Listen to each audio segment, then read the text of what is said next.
Bueno, buruketa honetan esaten da aurkitu behar dugu zela 3 zenbaki bikoiti. Da garrantzitsua da hori bikoitia izatea.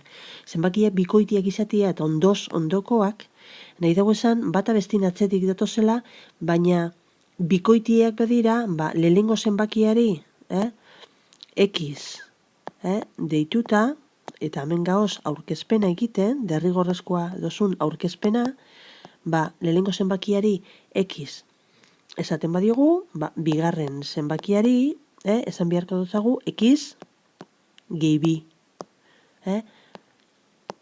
Eta hirugarren zenbakiari, X gehi lau.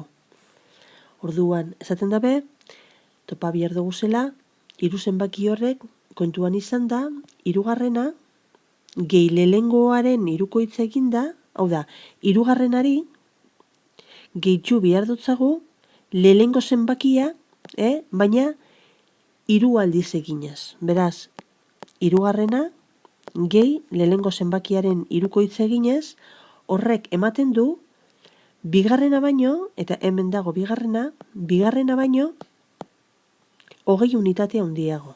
Hau da, izango da, hau baino 20 unitate handiago. Badakizu, esaten dugula, konparatzen direnian bi kantitate, eta esaten badugu bata bestia baino altuagoa dela, imagina behar duzu, zein dan bietatik altuena, eta zeinek ipini behar ditutakoia bestiaren bestekoa izateko. Hemen 20 unitate daude, hori da aldia, beraien artekoa, orduan X gehi biri, gehitzu behar dutzat 20, berdintza idazteko. Hemen, geratzen den ekuazio honetan, gaiantzekuak batuta, 3x eta x batuta, 4x, eta berdin 4. Eta bigarren atalian, x gehi, 2, eta 20, 22. Orain, x guztiak atal baten ipinita ze lehen mailako ekuazioa geratzen da, 4x ken x, eta hemen geratzen da, 22 ken 4. Beraz, 3x berdin 18. Eta zati 3 eginda, x geratzen da 6. Beraz, soluzioa da esatea zenbakiak, zeintzuk dira, ze eskatzen dira, 3.